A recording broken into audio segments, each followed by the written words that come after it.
This video is going to discuss written language.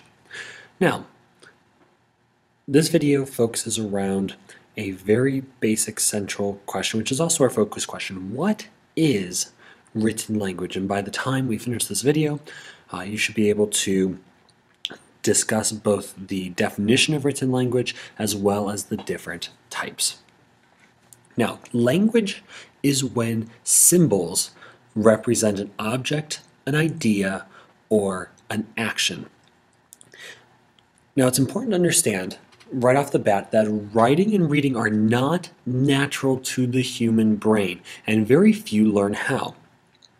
Art, drawing, music, dance, these are all expressions that are found in every single culture, whether it's a tribe or whether it's a massive empire. But writing only appears in certain places and certain times, and there are some who get it quickly, but there are others for whom reading and writing is a massive struggle, because this idea of connecting a symbol to an object, or even more importantly, having both you and I agree that a certain symbol represents this certain object, doesn't quite jive with every brain. Now, there are a few requirements for writing. Writing just doesn't spring forth on its own. The society that has writing must be an agricultural society.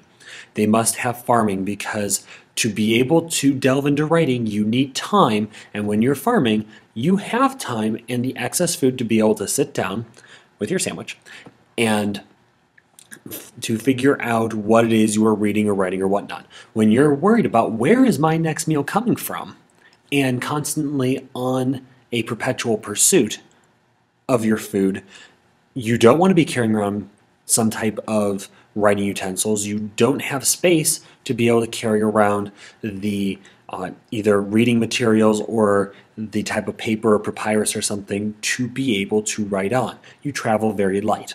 So agricultural societies, they settle down, they have the time that it takes to both develop writing and to keep and maintain their skills. You also need a centralized government. You need a bureaucracy in place to help in the guidance of what is our agreed upon language, what are our agreed upon symbols that we can use to communicate.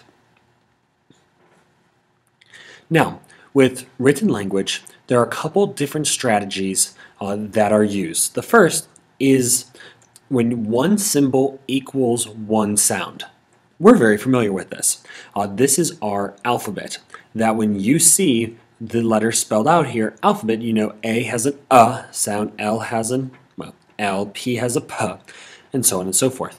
That you take the certain letters, you arrange them in whatever order makes sense or is agreed upon, and that sound, that arrangement of symbols, will then mean whatever it is that's agreed. Like S-O-U-N-D, we all have agreed upon means sound, or some type of noise.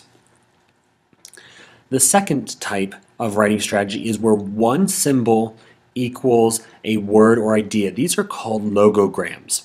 Now, the Asian languages play very heavily onto logograms. This is where one picture is one idea.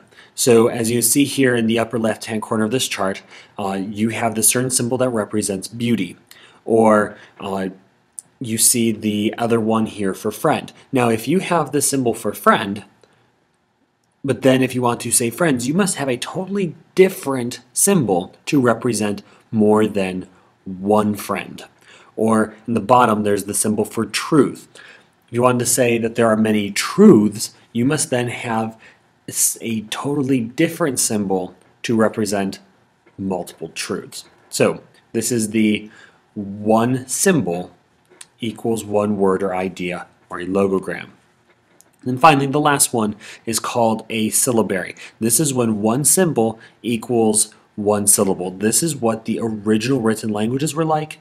We don't have too much of this in our modern language anymore. So, languages spread through trade, conquest, and religion.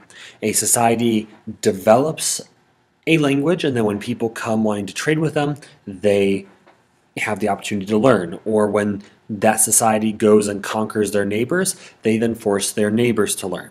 It also spreads through religion, that as people go about it and either conquer or evangelize, they then present this holy book or these holy scriptures that if the people that they're talking to want to be able to gain access to that deity or to appease that supernatural power, they must then learn this language in order to be able to read the text to then subsequently appease that supernatural power.